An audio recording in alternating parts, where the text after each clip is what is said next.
एक छोटे से गांव में सड़क के किनारे एक भिखारी रहता था। उसकी झोपड़ी टूटी फूटी थी, खपरेल से ढकी हुई।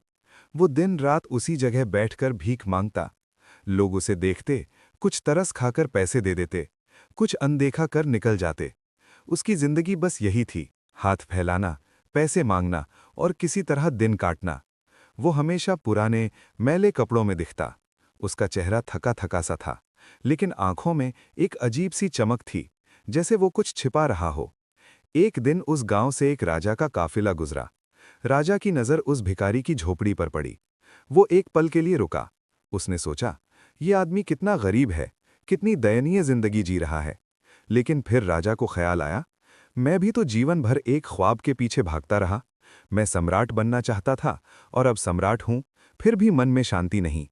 राजा को लगा कि वो भी एक तरह से भिखारी ही है, बस उसका भिखारीपन दुनिया से छिपा हुआ है। वो धन, वैभव और सत्ता के लिए भागता रहा, लेकिन क्या वो सचमुच सुखी है? राजा सोच में डूब गया, लेकिन उसका काफिला आगे बढ़ गया। भिखारी की जिंदगी यूं ही चलती रही। वो हर दिन उसी जगह बैठता, हाथ फैलाता और लोग उसे पैसे, रोटी या कुछ और दे देते। गांव वाले उसे जानते थे। कोई उसे दया का पात्र समझता तो कोई उसे आलसी कहता, लेकिन भिखारी को इन बातों से कोई फर्क नहीं पड़ता था।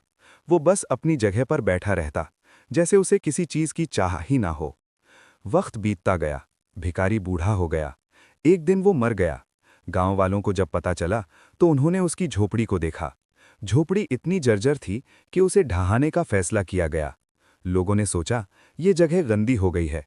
25 साल तक इस भिखारी ने यहां बैठकर भीख मांगी, जमीन भी खराब हो गई होगी। उन्होंने झोपड़ी तोड़ दी और उसका मलबा फेंक दिया। कुछ लोगों को ख्याल आया कि जमीन को भी साफ करना चाहिए। उन्होंने मिट्टी खोदनी शुरू की, गंदी मिट्टी हटाई और नई मिट्टी डालने की तैयारी की। लेकिन जैसे ही उन्होंने मिट्टी खोदी, गांव में हड़कंप मच गया। उस जगह जहां भिखारी 25 साल तक बैठा था, वहां एक बड़ा खजाना दबा हुआ था।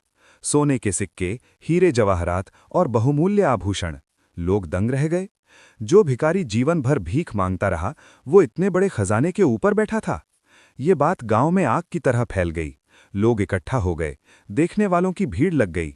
सब हैरान थे कि भिखारी ने कभी इस खजाने का जिक्र तक नहीं किया। लोगों ने सोचना शुरू किया, ये भिखारी तो असल में भिखारी था ही नहीं। वो इतने बड़े खजाने का मालिक था, फिर भी उसने कभी इसका इस्तेमाल नहीं किया। वो क्यों भीख मांगता रहा? क्यों उसने अपनी जमीन नहीं खोदी? अगर वो चाहता तो राजा से भी ज्यादा अमीर बन सकता था। कुछ लोग कहने लगे, शायद उसे खजाने के बारे में पता ही नहीं था।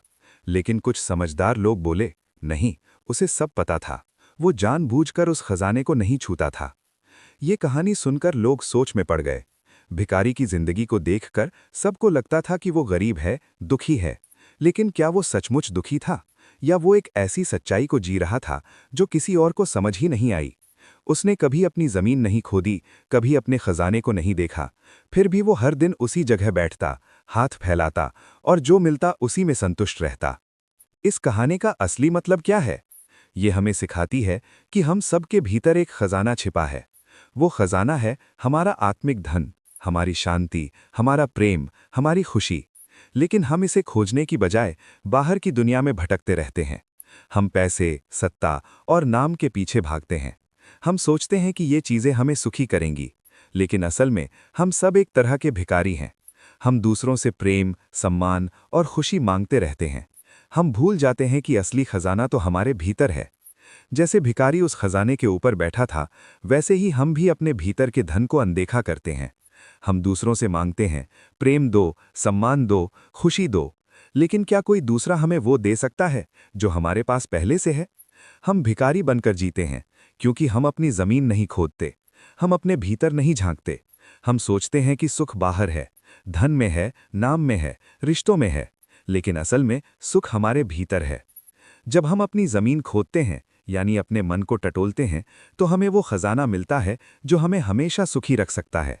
वो खजाना है आत्मज्ञान, आत्मप्रेम और आत्मशांति। ये खजाना कोई छीन नहीं सकता, कोई चुरा नहीं सकता। ये हमेशा हमारे साथ रहता है, बस हमें इसे खोजने की जरूरत है।